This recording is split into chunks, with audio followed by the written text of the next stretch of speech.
할렐루야. 예수 그리스도 이름으로 하나님 말씀 증거하겠습니다. 우리 다 같이 하나님 말씀 이사야서 1장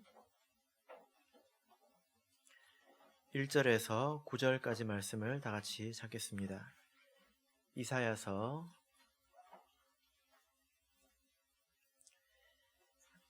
1장 1절에서 9절까지의 말씀을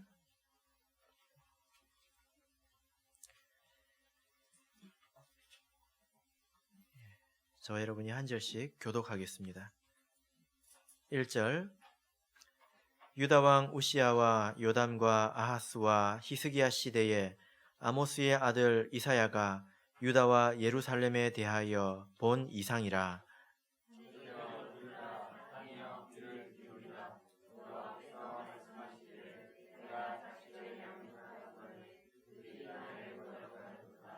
소는 그 임자를 알고 나귀는 주인의 구유를 알건만은 이스라엘은 알지 못하고 나의 백성은 깨닫지 못하는도다 하셨도다.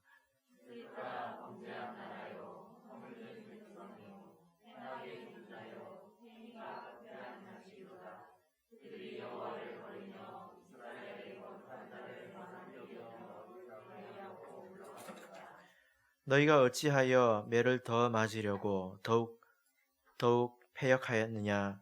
온 머리는 병들었고 온 마음은 피곤하였으며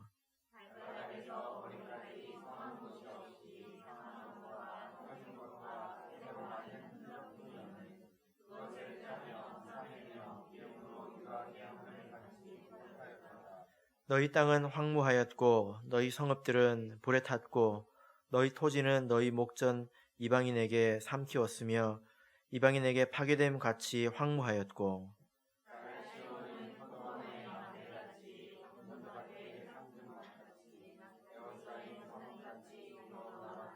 9절 읽겠습니다. 만군의 여호와께서 우리를 위하여 조금 남겨두지 아니하셨다면 우리가 소돔 같고 고모라 같았었으리로다. 아멘. 네, 오늘 이 시간은 포도원의 망대같이라는 제목으로 하나님 말씀을 증거하겠습니다. 제목을 보면 상당히 목가적인 그런 느낌이 들죠? 예. 요즘 우리가 사는 이 세상을 이렇게 보면 난리라는 말이 절로 나옵니다. 이럴 때 난리라는 말을 쓰는 거죠. 참 난리입니다. 코로나 바이러스가 창궐을 하고 있고요. 또 국제 정세도 굉장히 불안정하죠. 미국은 미국대로, 중국은 중국대로, 또 러시아는 러시아대로, 그 와중에 북한은 미사일을 쏘고 있고요. 일본은 기어코 올림픽을 하겠다고 이제 난리입니다. 그런데 이런 것들이 우리 인생 또 우리 삶과 무관한 것이 아니라 그런 것들이 얽히고 얽혀서 우리 생활에 직접적으로 결국에는 영향을 미치지 않습니까? 그래서 지금 현재 개학이 연기되어서 엄마들이 고생이 많지요. 예, 그리고 바깥 활동을 하지 못하니까 모두가 또 자유롭지 못합니다. 또 자영업자들이 굉장히 고통을 많이 받고 있죠. 그리고 심지어 우리 교회 활동도 여러 가지 면에서 많이 위축이 되어 있습니다. 우리 하나님께서 이럴 때 우리 모든 성도들을 보살펴 주시고 또 우리 성도님들께서도 또 이럴 때일수록 더욱더 믿음에 분발하셔서 자기 믿음을 잘 지키시기를 진심으로 바랍니다. 우리가 이런 때에, 이런 난리의 때에 우리가 어떻게 세상을 살아야 하는지 우리가 말씀을 통해서 이렇게 보고 싶은데요. 우리가 성경 어디를 봐야 될까요? 예. 성경을 우리가 보면 이스라엘 백성들도 우리와 마찬가지로 이렇게 난리의 가운데서 살았던 것을 볼 수 있습니다. 다윗 때처럼 형통하고 평안하고 또 그 평온할 때는 굉장히 잠시였죠. 실제로 내외적인 그런 문제로 혼란할 때가 더욱더 많았습니다. 여러 군데를 우리가 볼 수 있지만 오늘은 특별히 이사야서의 말씀을 같이 보기를 원하는데요. 왜냐하면 이사야 선지자가 살 때 활동했던 시기가 아주 격동의 시기였습니다. 아주 격동의 시기였기 때문입니다. 이사야 선지자가 50년가량 사역을 했는데요. 1절에 보시면 유다 왕 우시야와 요담과 아하스와 히스기야 시대에, 지금 이 사람들은 다 왕의 이름들이죠. 이스라엘의 왕의 이름들입니다. 그 왕이 지나가는 동안 히스기야가 사역을 했다라는 거예요. 왕이 벌써 몇 명입니까? 여기 보면 우시야, 요담, 아하스와 히스기야. 그리고 뭐 전승에 의하면 그 히스기야의 아들인 이제 므낫세 시대에 이사야가 죽은 것으로 나타나 있습니다. 그러니까 5 왕의 시대를 이렇게 거쳤던 거죠. 그런데 이 왕의 이름을 보면 여러분들은 어떻습니까? 그 시대구나 하고 이렇게 뭔가 떠오르십니까? 전혀 안 떠오르죠? 예.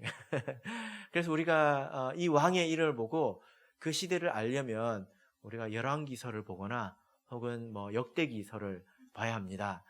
아이고 목자님, 우리 뭐 조선 역사도 뭐 세종 때 빼고는 잘 모르겠는데 세종 때 한글 만든 거 빼고 아는 게 별로 없잖아요. 선조 때 임진왜란 뭐 그 정도 빼고 아는 게 없잖아요. 근데 이런 걸 어떻게 합니까? 네, 우리는 하나님의 백성이기 때문에 여러분 읽어보시길 바랍니다. 근데 그때의 그 이스라엘이 어떤 환경에 있었는지 한번 들어보십시오. 우리만큼 난리였습니다. 그때에는요, 기본적으로 이스라엘이 남북이 분열이 되어 있었습니다. 남유다와 북이스라엘이 분열이 되어 있었습니다. 그리고 저쪽 동쪽 저 위쪽에는 아수르라는 나라가 아주 힘을 얻어가고 있었는데요. 이 아수르라는 나라가 한번 침략을 해서 적들이 저항할 경우에 죽이지 않습니까? 그럼 굉장히 잔인하게 죽였습니다. 산 사람을 껍질을 벗기기도 하고요. 그리고 적을 죽이면 목을 쳐가지고 그 목을 달고 다녔습니다. 그러면 그런 사람들이 이제 공격을 해오면 그 주렁주렁 달린 목을 보고 그 사람들이 얼마나 겁에 떨렸겠습니까? 그리고 한번 점령을 해버리면 그 민족을 완전히 말살시켜 버렸습니다. 지구상에서 사라지게 만들어 버렸다는 거예요. 그래서 이런 아수르가 이제 공격을 여기저기 그 영토를 넓혀왔기 때문에 북이스라엘과 남유다 말고 북이스라엘과 그리고 그 옆에 있는 아람이라는 나라가 있었습니다. 지금 이 나라는 시리아예요. 시리아. 내전 때문에 지금 많이 황폐화되어 있는 나라인데 이 나라가 두 나라가 동맹을 맺었어요. 우리는 약하니까 어쨌든 힘을 합쳐가지고 견뎌보자 했어요. 그래서 북이스라엘과 아람이 동맹을 맺었습니다. 그런데 그 밑에 있는 남유다가 동맹을 안 하는 거예요. 그래서 이렇게 했습니다. 너 동맹할래? 안 할래? 그러니까 이 남유다는 되게 당황스러운 거예요. 동맹했다가 아수르한테 다 죽을 것 같은데? 동맹을 안 하면 저 위에 있는 그 큰 두 나라들이 우리를 완전히 다 죽여버릴 것 같은데? 그러니까 그때 왕이 아하스였는데 이렇게 해야 되나 저렇게 해야 되나 그러고 있었다는 것입니다. 얼마나 난처하겠습니까? 그래가지고 그때 남유다의 왕이 아하스였는데 아하스가 어떻게 했을까요? 나라의 돈을 모아가지고요. 아수르에 보냈어요. 형님, 저희는요, 말 잘 들으려고 하는데요. 이 두 나라가 지금 괴롭히는데요. 그러니까 아수르의 이 그 왕이요. 이름도 깁니다. 디글랏 빌레셀. 이름도 길어요. 이 왕이 그래 해가지고 와가지고 아람을 멸망시켜버립니다. 그리고 북이스라엘도 멸망시켜버립니다. 그러면 남유다가 어떻게 됐을까요? 좋았을까요? 아니에요. 아수르가 그렇게 착한 나라가 아닙니다. 온 김에 유다까지도 이렇게 쳐버리려고 한 것입니다.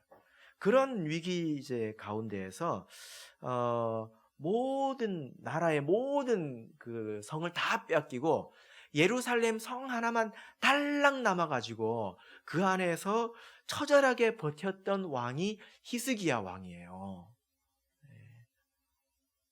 그래가지고 그 모습을 본 것이 뭐냐? 포도원의 망대 같다는 것입니다. 전 나라가 다 황폐화가 되고 예루살렘이 겨우 하나가 남았다는 거예요. 이게 뭐냐면 큰 포도밭에 그 온두막 있지 않습니까? 덜렁 솟아 있잖아요. 네?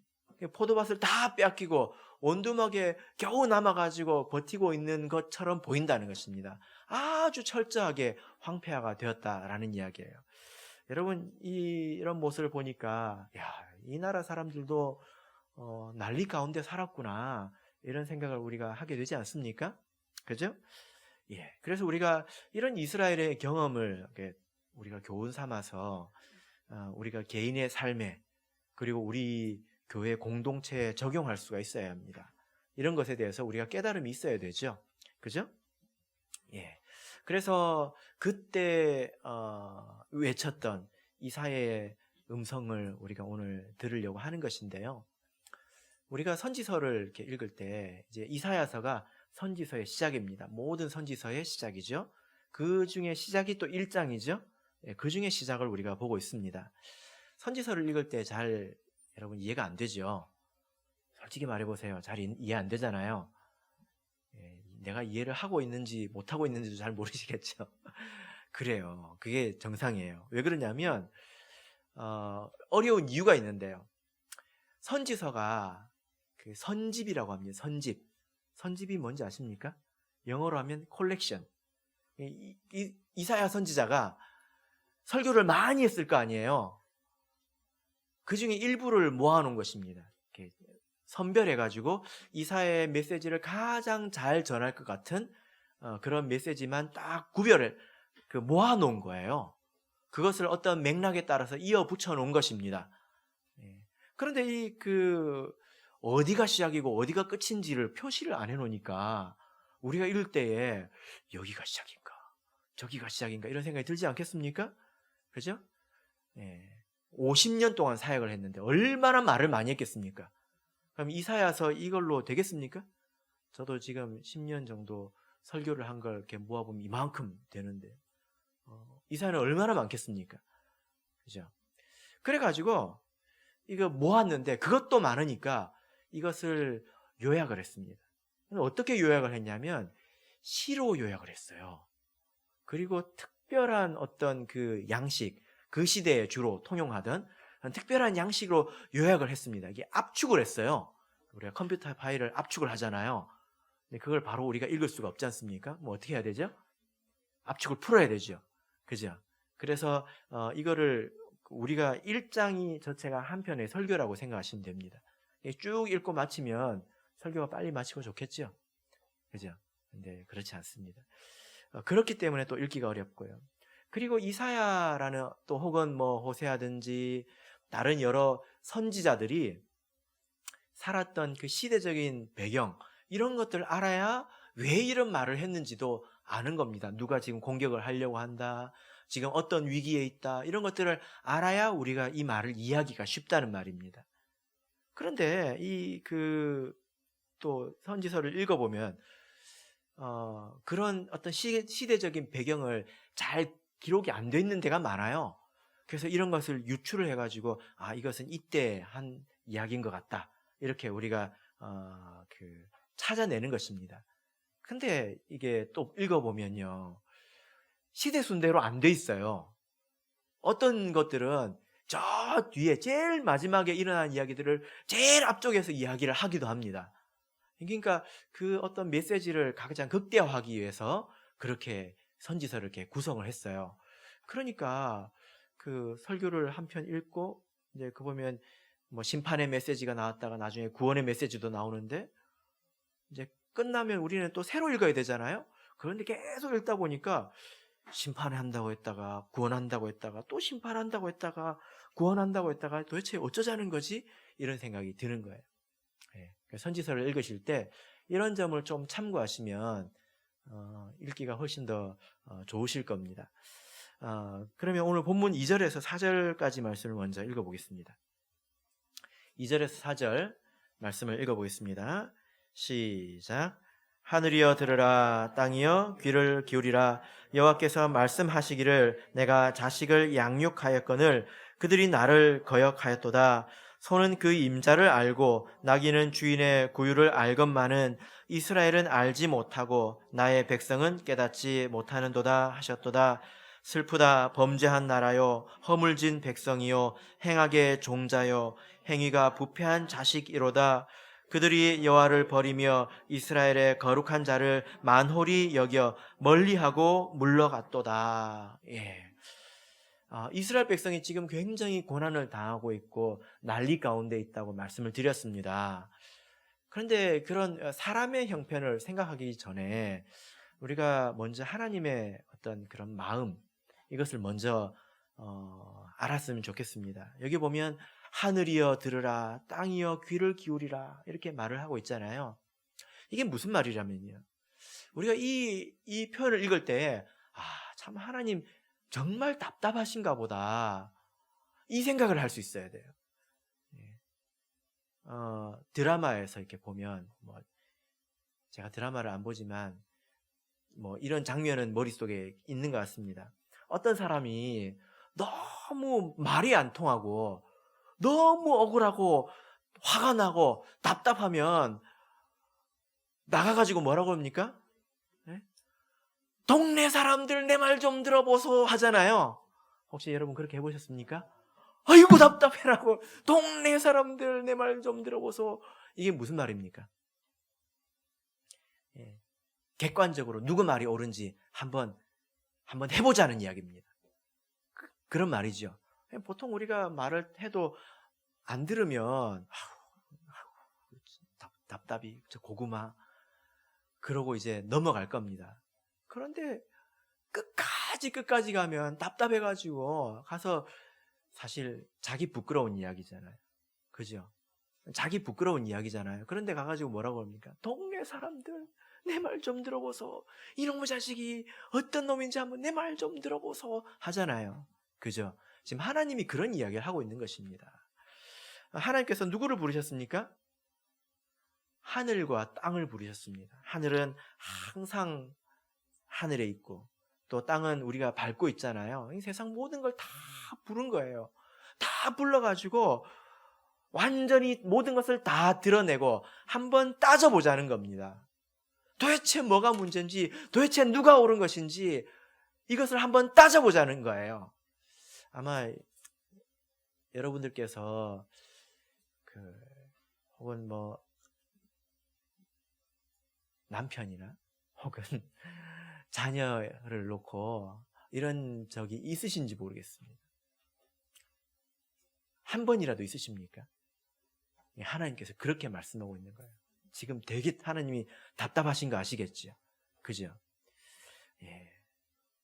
이제 그렇게 하늘과 땅, 사실 하나님의 백성이고 하나님이 다스리는 자들인데, 사람들이 들으면 얼마나 하나님이 부끄럽습니까? 근데 지금 부르고 있다는 거예요. 그래서 하나님께서 하시는 말씀이 뭐냐면, 이 백성이 나를 거역했다는 것입니다. 소도 주인을 알고 또 나귀도 주인의 그 밥그릇을 아는데 이 백성들은 나를 거역했다는 거예요. 그러면서 하시는 말씀이 4절에 보면 슬프다 하고 하십니다. 슬프다. 슬프다. 이 슬프다라는 말을 히브리어로 읽으면 호이예요. 호이. 좀 웃기죠? 호이? 호이입니다. 호이. 근데 이게 무슨 말이냐면, 이게 장례식에서 쓰는 말이에요. 장례식에서 언제 쓸까요?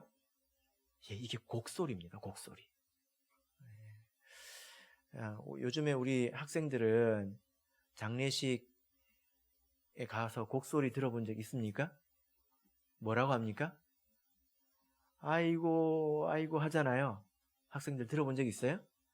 외국인들이 와서 들으면 어딜 간다는 말이지? 네. 재미없습니까? 네. 아이고 하잖아요. 저도 요즘에는 거의 들어본 적이 없는데요. 예전에 제가 어렸을 때 저희 할아버지 돌아가셨을 때 저희 아버지 형제들이 집에서 장례를 치렀거든요. 시골집에서. 거기서 이제 문상객들이 오면 아이고 했던 그런 기억이 납니다. 근데 이스라엘도 마찬가지예요. 장례식 가면 슬퍼야 되잖아요. 그죠? 그런데 가끔 그 덕을 베풀지 못하고 산 사람이 이렇게 죽으면 곡소리가 안 나와요. 그러면 어떻게 했을까요? 돈을 주고 곡하는 사람을 사요. 그러면 그 이제 곡하는 여인들이 와가지고 그렇게 구슬피 아이고 호이호이 하면서 울겠죠. 그럼 그 울음소리에 또 눈물이 나는 것입니다. 이게 곡소리란 말이에요. 근데 지금 누가 이 곡소리를 내고 있습니까? 하나님이 아이고 아이고 하고 있는 것입니다. 그래서 이런 표현들을 이렇게 보면 지금 이스라엘 사람들이 되게 괴롭구나. 사람을 중심으로 해서 볼 것이 아니라 지금 하나님이 굉장히 답답하고 하시고 굉장히 슬퍼하고 계시는구나. 모든 것을 다 가지신 이 하나님께서 자기 백성을 징계하실 때에 마음의 고통을 이렇게 토로하고 있구나. 우리가 이것을 알아야 하는 것입니다. 여러분, 그래서요, 혹여 인생이 이제 괴로우시다면 나 괴로운 것만 생각해서는 안 됩니다. 하나님은 어떨지 생각을 해봐야 되겠죠. 그죠? 여러분, 자식이 고생하는 모습을 보면 어떻습니까? 자식이 아프면 대신 아파주고 싶고 그러잖아요. 마음이 아프지 않습니까? 하나님께서 때로 우리를 연단하실 때가 있지만 그런 때가 아니라 우리가 죄를 범해서 그 대가를 치르느라 고통받을 때에 그 모습을 보시는 하나님께서 얼마나 마음이 아프시겠냐 이 말이에요. 그리고 심지어 하나님께서는 이 세상을 다스리는 분 아닙니까? 하나님의 손으로 그 백성을 징계해야 될 때, 판사의 손으로 자녀를 심판할 수밖에 없을 때 그것이 하나님께는 얼마나 큰 고통입니까? 그렇지 않습니까? 그래서 우리가 죄로 말미암아서 인생에 고난을 당할 때 그것은 나만 괴로운 일이 아니라 하나님 앞에서도 굉장히 큰 불효와 같은 것입니다. 그것은 참으로 잘못하는 거죠. 그래서 오늘 우리 성도님들께서는 하나님 앞에 이런 슬픔과 혹은 답답함 이런 것을 드리는 성도가 아니라 하나님께서 바라보실 때에 만족 그리고 참 시원하고 또 보람이 있고 바라보시기에 흐뭇한 그런 성도님들이 되셨으면 정말 좋겠습니다. 제가 저희 아버지 돌아가시기 전에 이제 가족들을 데리고 집에 가면요, 저희 아버지께서 그 의자에 앉으셔가지고 그 애들 노는 모습을 그냥 바라만 보고 계신 거예요. 그 애들 그 노는 소리를 막 새들이 막 지저귀는 것 같잖아요. 그런 소리를 들으면서 흐뭇해 하셨던 그런 기억이 납니다. 하나님께서 우리를 바라보실 때 그런 마음이 들면 얼마나 좋겠습니까? 그런데 여러분, 이스라엘 백성은 그렇지 못했다는 거죠. 자, 그러면 이스라엘 백성이 이토록 고난을 당하고 있는 이유는 무엇입니까? 자, 5절부터 8절을 보겠습니다. 5절부터 8절 말씀을 같이 읽겠습니다. 시작. 너희가 어찌하여 매를 더 맞으려고 더욱 패역하였느냐? 온 머리는 병들었고 온 마음은 피곤하였으며 발바닥에서 머리까지 성한 곳이 없어 상한 것과 터진 것과 새로 맞은 흔적뿐이오늘 그것을 짜며 싸매며 기름으로 유하게 함을 받지 못하였도다. 너희 땅은 황무하였고 너희 성읍들은 불에 탔고 너희 토지는 너희 목전에 이방인에게 삼키었으며 이방인에게 파괴됨 같이 황무하였고 딸 시온은 포도원의 망대같이 원두밭의 상징막같이 에워싸인 성읍같이 겨우 남았도다. 여러분, 이스라엘 백성이 이렇게 고통을 당하고 있는 이유가 무엇입니까? 5절을 보면 어찌하여 매를 더 맞으려고 이렇게 말을 하고 있습니다. 그러니까 이게 뭐라는 것입니까? 이스라엘의 범죄에 대해서 매를 맞은 것이다. 하나님에게 징계를 받은 것이다. 이렇게 말씀하고 있지 않습니까? 그래서 여기 기록된 모습을 보면 참으로 이렇게 참담합니다. 그 표현된 모습을 보십시오. 자식이 너무 말을 안 들어가지고 때리려고 봤는데 때릴 데가 없는 거예요. 너무 이뻐서? 아니에요. 때린 데마다 피가 터지고 골마서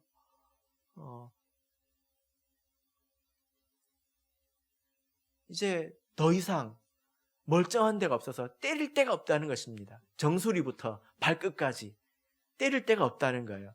그러니까 하나님께서 지금까지 이렇게 근실하게 징계하셨는데도 이스라엘 백성이 돌아보지 못하고 있다는 것입니다. 혹시 우리 성도님께서는 자녀를 이렇게 때려보신 분 안 계시죠? 아마 이렇게 때린 사람 찾기는 한 대를 또 안 때린 사람 찾기보다도 힘들 거예요. 그죠?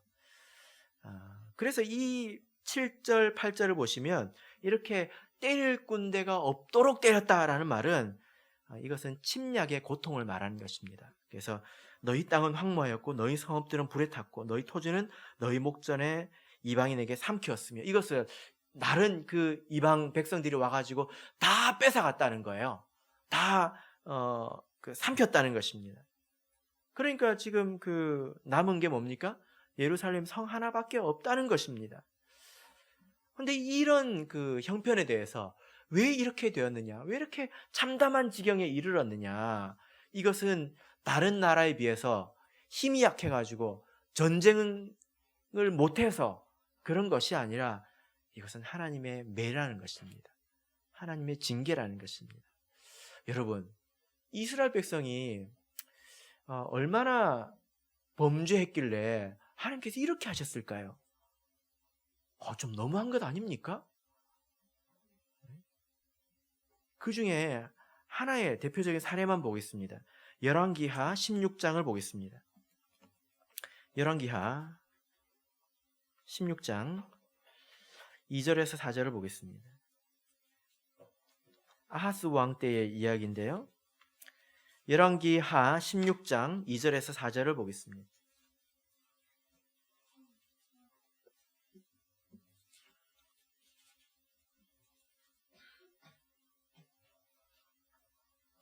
열왕기하 16장 2절에서 4절 우리 같이 읽겠습니다. 시작.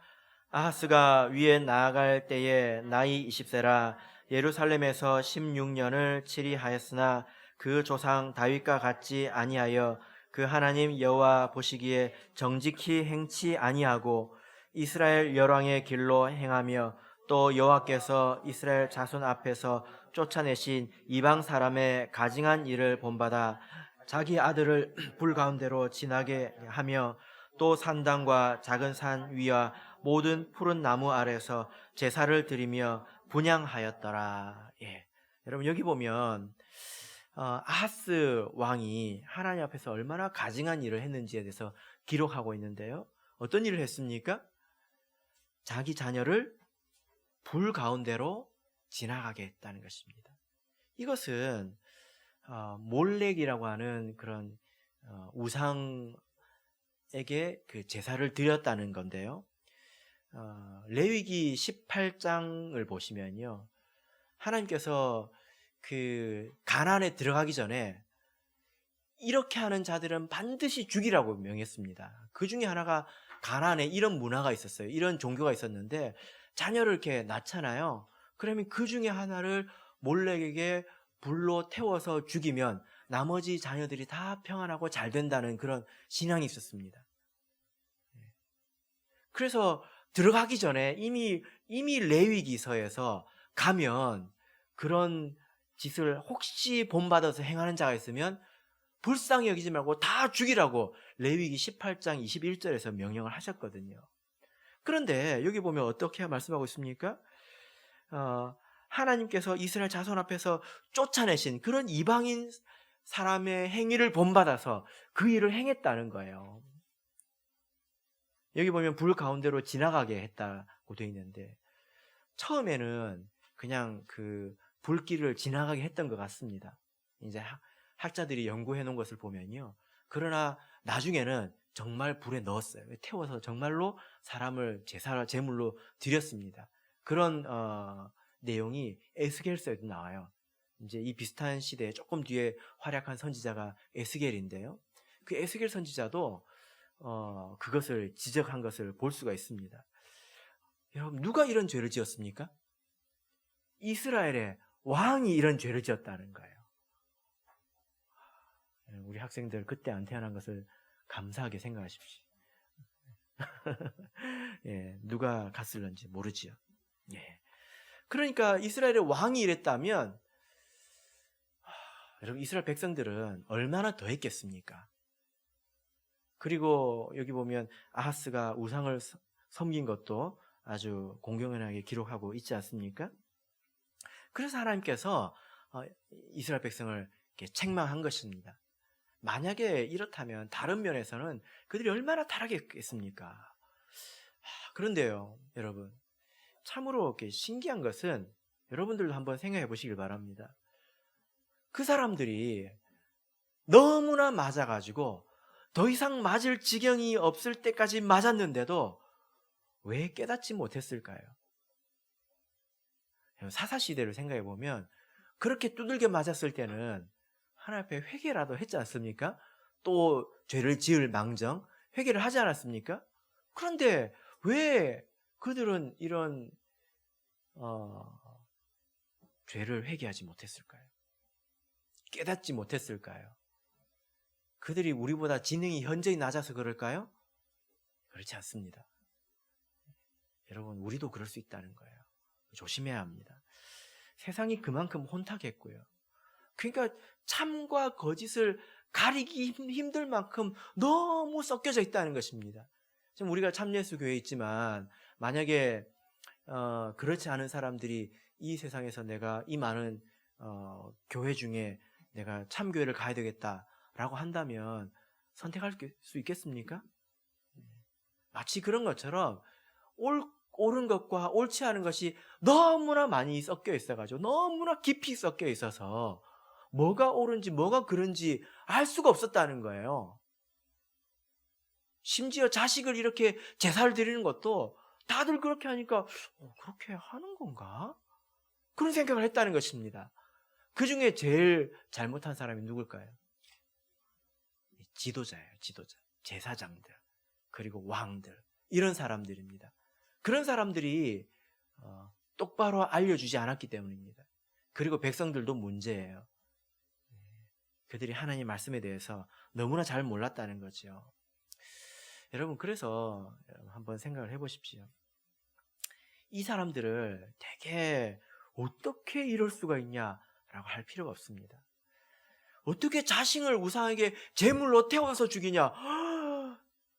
상상도 못하지. 그렇게 생각하실 필요가 없습니다.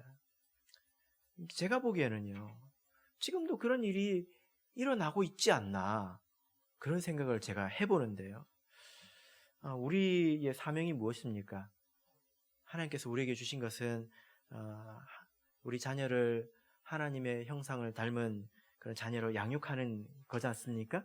그죠? 그래서 생육하고 번성하라고 하셨잖아요. 네. 그런데 자녀를 그렇게 키우는 것이 아니라 세상에서 어떻게 하면 잘 먹고 잘 사는 사람으로 키울까? 어떻게 성공하는 사람으로 키울까? 어떻게 공부 잘하는 애로 키울까?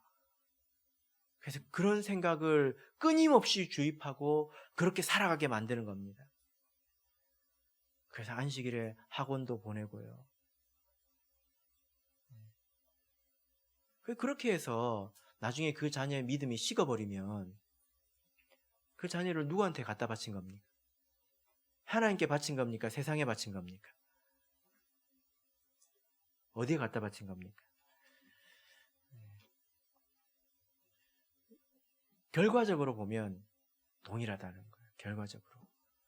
그래서 우리가 하나님의 말씀을 깊이 깨닫고 안다면 우리가 그런 것이 얼마나 심각한 문제인지 죄인지 알고 그런 일을 하지 않을 거예요. 모르면 그런 일을 할 수도 있다는 것입니다. 그래서 이스라엘 백성이 이렇게 죄를 지었기 때문에 지금 2절에서 보면 그들이 나를 거역하였도다 이렇게 말씀하고 있죠. 거역하였도다. 그리고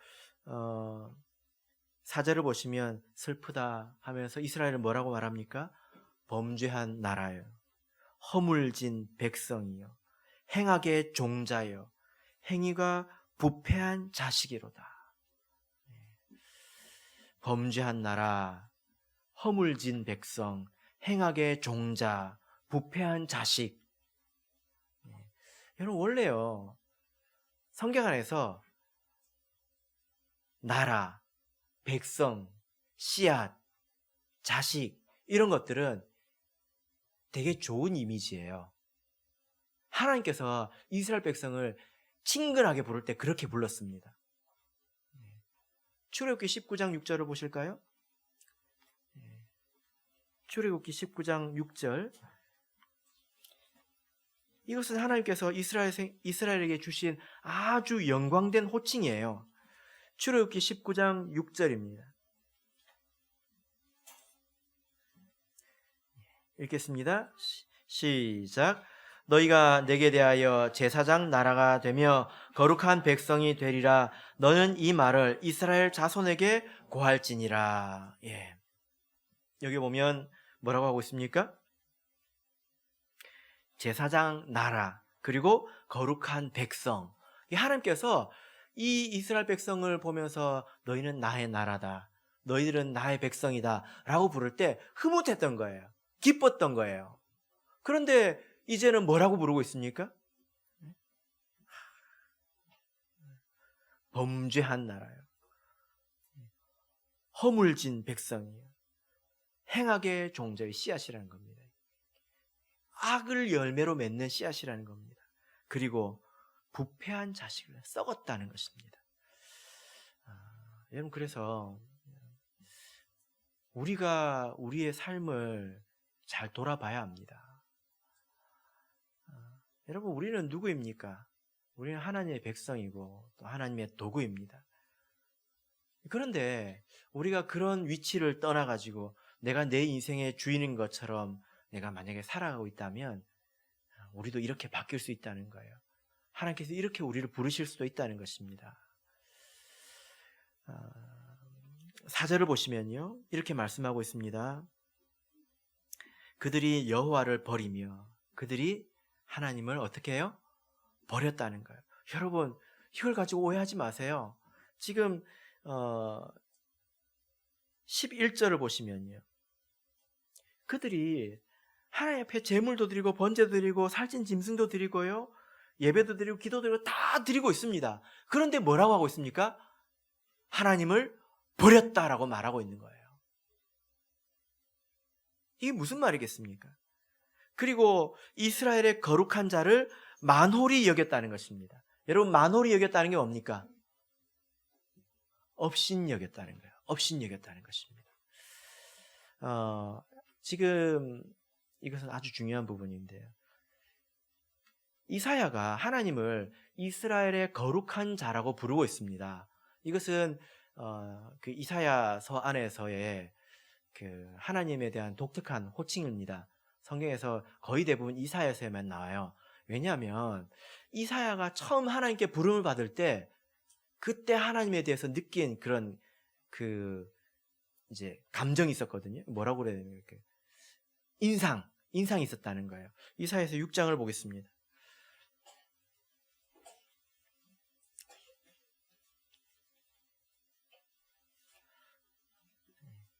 이사야서 6장 1절부터 5절까지를 보시면요, 제가 읽겠습니다. 우시야 왕의 죽던 해에 내가 본즉 주께서 높이 들린 보좌에 앉으셨는데 그 옷자락은 성전에 가득하였고 스랍들은 모셔 섰는데 각기 6 날개가 있어 그 둘로는 그 얼굴을 가리었고 그 둘로는 그 발을 가리었고 그 둘로는 날며 서로 창화하여 가로되 거룩하다 거룩하다 거룩하다 만군의 여호와여, 그 영광이 온 땅에 충만하도다. 이같이 창화하는 자의 소리로 인하여 문지방의 터가 요동하며 집의 연기가 충만한지라. 그때 내가 말하되 화로다 나여 망하게 되었도다. 나는 입술이 부정한 사람이요 입술이 부정한 백성 중에 거하면서 만군의 여호와신 왕을 배웠음이로다. 지금 이사야가 하나님의 부름을 받을 때 본 환상입니다. 그때 스랍이라는 천사가 하나님에 대해서 찬송을 했는데 무슨 찬송을 하고 있죠? 거룩 거룩 거룩 이 찬양을 지금 하고 있는 거예요.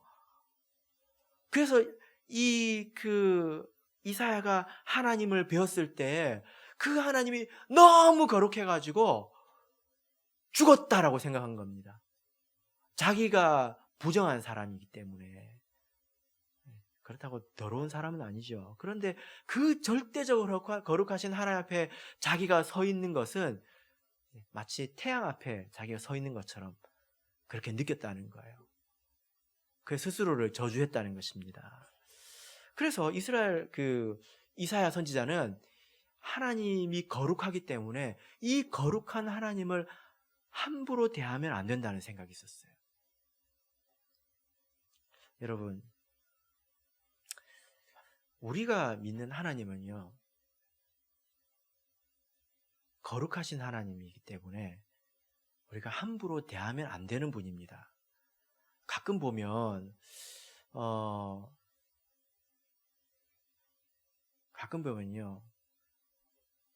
우리가 하나님께 예배를 드리는 거예요.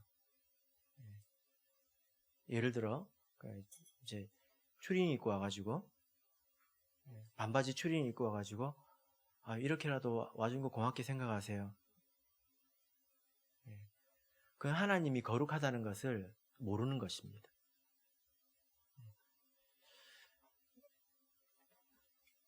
레위기 10장을 보겠습니다.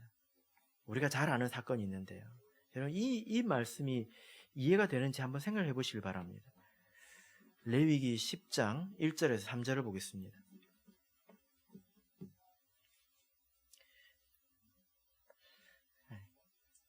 레위기 10장 1절에서 3절을 보겠습니다. 읽겠습니다. 시작. 아론의 아들 나답과 아비후가 각기 향로를 가져다가 여호와의 명하시지 않은 다른 불을 담아 여호와 앞에 분향하였더니 불이 여호와 앞에서 나와 그들을 삼키매 그들이 여호와 앞에서 죽은지라. 모세가 아론에게 이르되 이는 여호와의 말씀이라. 이르시기를 나는 나를 가까이 하는 자 중에 내가 거룩하다 함을 얻겠고 온 백성 앞에 내가 영광을 얻으리라 하셨느니라. 아론이 잠잠하니. 우리가 잘 아는 사건이죠. 나답과 아비후가 하나님께 정해지지 않은 다른 불로 하나님께 분향했습니다. 그렇다고 해서 하나님이 불로 이 사람을 죽인 것 좀 너무하지 않습니까?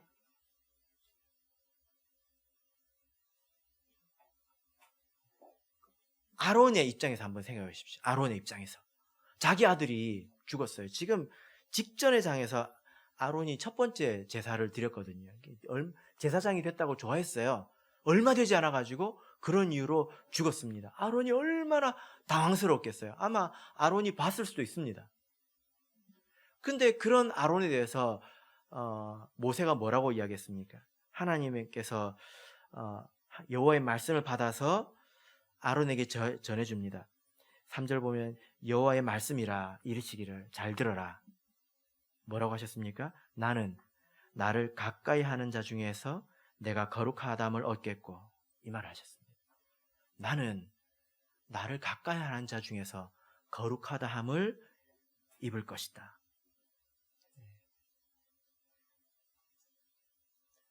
하나님은 거룩하고 특별한 분이기 때문에 찬물이나 더운 물이나 아무거나 드세요 하고 그렇게 드릴 수 있는 분이 아니에요.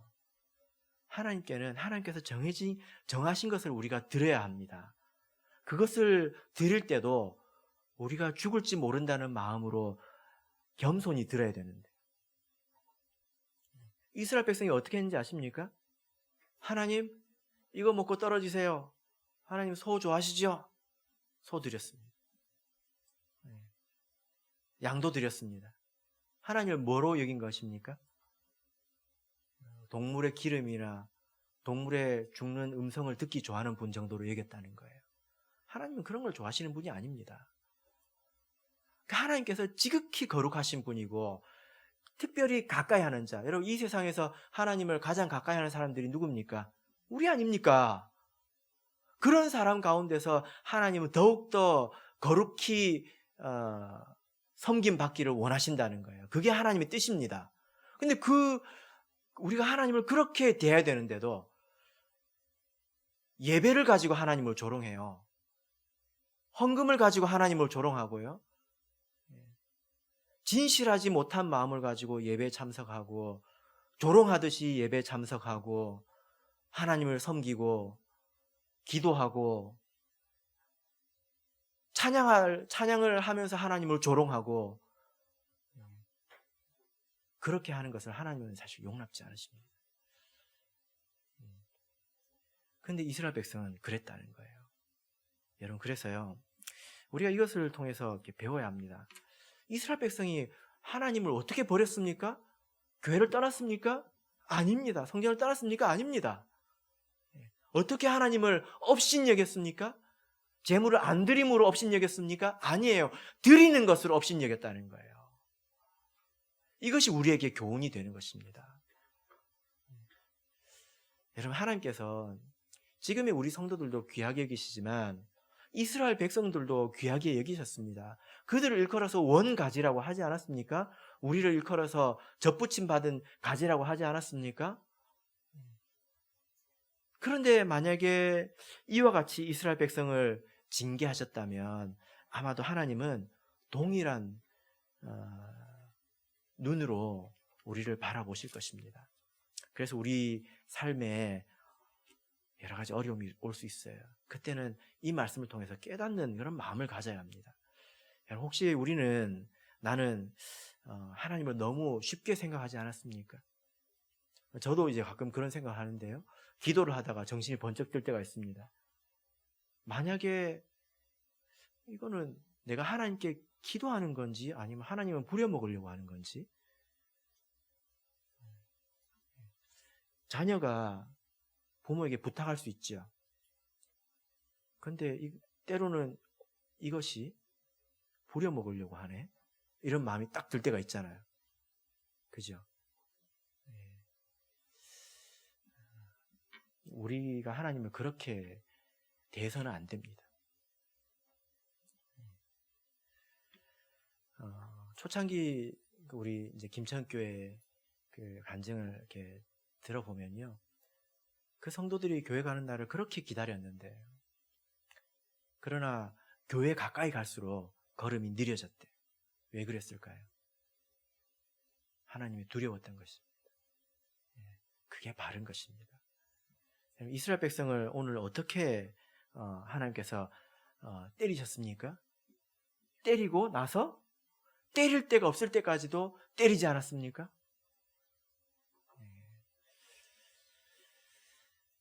오늘 말씀으로 돌아가서 8절 9절을 읽겠습니다. 이사야서 1장 8절 9절 읽겠습니다. 시작. 딸 시온은 포도원의 망대같이 원두밭의 상징막같이 에워싸인 성읍같이 겨우 남았도다. 만군의 여호와께서 우리를 위하여 조금 남겨두지 아니하셨다면 우리가 소돔 같고 고모라 같았었으리로다. 예. 지금 이사야가 뭐라고 말하고 있습니까? 우리를 다 멸해야 오르시지만 하나님께서 우리를 위해서 조금 남겨두셨다. 이렇게 말씀하고 있습니다. 여러분, 그래서요, 말씀을 듣고 혼동하지 마시길 바랍니다. 하나님께서 우리를 징계하실 때는 뼈 아프게 징계하십니다. 그것을 알아야 합니다. 그래서 우리가 하나님 말씀을 들을 때에 그것을 고지받을 줄 알아야 돼요. 이제 제가 말씀을 전하다 보면 이런 그 피드백을 받을 때가 있습니다. 예를 들면 뭐 습관적으로 죄를 짓지 말아야 된다, 이런 이야기를 했을 때 어떻게 말씀을 하시는 분이 있는지 아십니까? 사람이 다 습관적으로 죄 짓지 않나요? 여러분, 안 그래요? 이렇게 말하는 것은 무엇입니까? 그 말이 틀렸다는 것입니다. 만약에 모든 사람이 다 습관적으로 죄를 짓고 있다면 하나님은 모든 사람을 다 멸하실 겁니다. 만약에 한 사람만 남는다 하더라도 하나님은 그 말씀대로 하실 것입니다. 그 말씀이 옳은 것이지 뭐 다 사람들은 다 습관적으로 죄 짓고 살지요 뭐. 이렇게 생각하는 건 곤란하다는 거예요. 이스라엘 백성이 그래서 이 지경까지 왔다는 겁니다. 깨닫지 못했다는 거예요. 그러나 여러분, 하나님께서는 이런 진노 가운데서도 한편으로는 은혜를 베푸신다는 것을 우리가 볼 수 있습니다. 하나님께서 이렇게 조금 남겨두셨다, 이런 말씀을 하고 계시죠. 그죠? 그래서 여기서 혹시 들어보셨습니까? 뭐 남은 자 사상 이런 거 들어보셨습니까? 예, 하나님께서 구원하실 때 꼭 보면 남은 자들만 구원 얻게 되더라. 이 남은 자라고 하는 것은 하나님께서 남긴 자, 다 죽어야 되는 남긴 자만 구원을 얻었다는 거예요. 그래서 이런 사상이 성경에서 계속 진행이 되죠. 그래서 바알에게 무릎 꿇지 않은 실천이 남았다고 이야기하셨고, 그리고 여기서도 보면 그 예루살렘은 남겨두셨잖아요. 그죠? 그리고 바울 사도가 하나님께서 이스라엘을 버리셨느냐? 하고 로마서 10장에서 질문합니다. 근데 아니다. 나도 이스라엘 사람 아니냐? 그때나 지금이나 하나님께서 좀 남겨두셨다. 그 마지막에는 어떻습니까? 성전 밖 마당에서 이방인들에게 밟히지 않은 사람들이 남는 것입니다. 그래서 하나님께서는 항상 이렇게 남겨놓고 구원하신다는 것을 우리가 배울 수 있는데요. 이것은 또 기회가 있으면 말씀을 드리도록 하겠습니다. 말씀의 결론 맺겠습니다. 여러분, 난리이죠. 또 이것이 이런 위기 가운데서 어떤 사람들은 여전히 평안하게 지낼 수 있지만 또 어떤 사람은 큰 괴로움을 당할 수 있습니다. 그리고 우리에게 지금 이런 괴로움이 없다 하더라도 우리 삶이 하나님 앞에서 이스라엘 백성과 같이 하나님을 만홀히 여긴다면 우리의 미래는 오늘 본문과 같을 것이라는 것입니다. 이것이 우리에게 굉장히 경계가 되지 않습니까? 그러나 하나님은 이것을 슬퍼하시는 분입니다. 답답해하시는 분이에요. 돌아오기를 기다리시고 길을 열어주시려고 하는 분이지 죽기만을 기다리시는 분이 아닙니다. 우리가 전심으로 하나님을 찾고 회개한다면 하나님은요, 두 팔 벌려서 우리를 받아주십니다.